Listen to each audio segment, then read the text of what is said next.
प्रदेश सरकार के श्रम और सेवा नियोजन मंत्री अनिल राजभर ने दावा किया है कि निकाय चुनाव के साथ साथ 96 विधानसभा उपचुनाव में बीजेपी क्लीन स्वीप करेगी। कैबिनेट मंत्री ने फिल्म केरल स्टोरी पर मचे घमासान पर कहा कि जो लोग इसका विरोध कर रहे हैं वो समाज के खिलाफ हैं। फिल्म आतंकवाद और धर्मांतरण जैसे गंभीर मुद्दों पर बनी है और लोगों को इसे जरूर देखना चाहिए। देखिए हमारे संवाददाता की अनिल राजभर से खास बातचीत।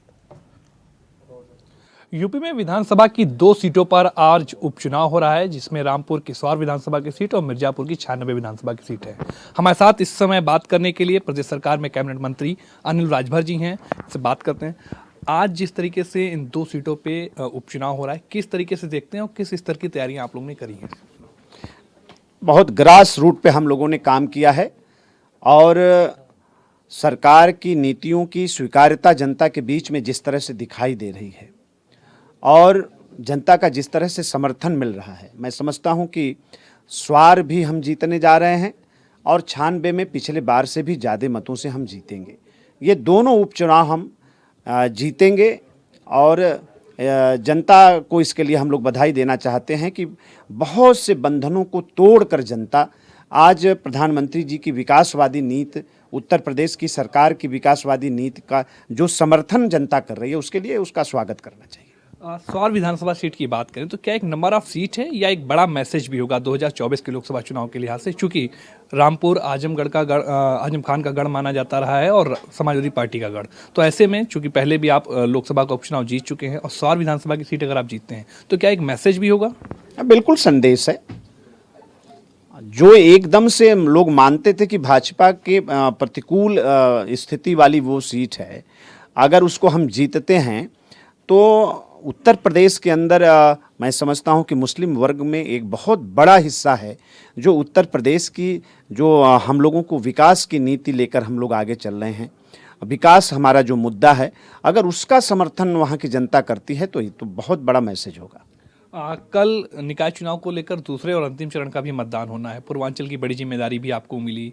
क्या लग रहा है कि कल की जो चुनाव होगा वो किस तरीके का रहेगा और 13 तारीख को जो नतीजे आएंगे वो कितने अनुकूल होंगे आपके लिए? निकाय चुनाव पर एक तरफा भाजपा का कब्जा होने जा रहा है।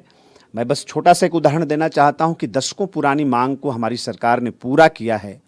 निगमों के विस्तार की मांग, नगर पालिका परिषद के विस्तार की मांग, नई नगर पंचायतों के गठन की मांग दशकों पुरानी जनता दशकों पुराने समय से करती आई है। कभी किसी सरकार ने सुना नहीं, हम लोगों ने इसको किया है और उस नए क्षेत्र में तो इतना बड़ा समर्थन हमें मिल रहा है कि मैं समझता हूं कि एक तरफा निकाय के चुनाव पर भाजपा का कब्जा होने जा रहा है। 2017 में 2 नगर निगम आप नहीं जीत पाए थे, एक अलीगढ़ एक मेरठ, और इस बार एक नया नगर निगम शाहजहानपुर बना है। तो क्या लग रहा है 17 नगर निगम में इस बार कितने सीटें जो है वो आपकी रहेंगी? 17 के 17 जीतने जा रहे हैं इस बार।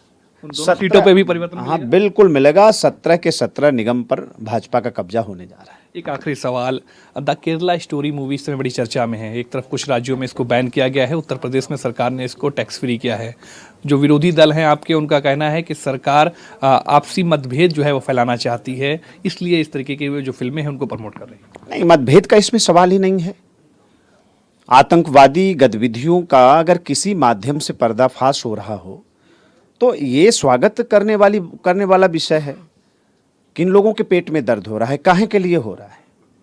आप आतंकवादी गतिविधियों का समर्थन कर रहे हैं, इसका मतलब आप जनता को फिल्म देखने दीजिए ना, जनता को फैसला करने दीजिए। जनता को इतना नासमझ क्यों समझ रहे हैं? जनता पिक्चर देखेगी, फिल्म देखेगी, वो फैसला करेगी कहाँ क्या हो रहा है। और ये तो देश की बहन बेटियों से जुड़ा हुआ विषय है, इसको तो बड़ा समर्थन मिलना चाहिए, स्वागत करना चाहिए ऐसे फिल्म बनाने वालों का। और इसका विरोध लोग कर रहे हैं, ये बहुत दूषित मानसिकता है और एक तरीके से ये भी एक आतंकवादी सोच को ही प्रदर्शित करता है, जो ऐसी पिक्चर का, ऐसे सिनेमा का जो लोग विरोध करते हैं। तो मतलब ये कि राजनीतिक फायदे के लिए आतंकवाद को बढ़ावा दे रहे हैं ऐसे दल जो इस मूवी का विरोध कर रहे हैं। नहीं, क्या कहा जाए इसको भाई? कोई भी विषय, देश विरोधी ताकतें जो हैं, जो आतंकवाद के कारनामों को, उसकी साजिशों को अगर पर्दाफाश कहीं से हो रहा है तो इसके विरोध को हम लोग कहें क्या? इसका विरोध तो भाई आप समझिए कि कितना खराब मानसिकता है। आप वोट के लिए पूरे देश को गिरवी रख दें, देश आपके लिए कुछ नहीं है।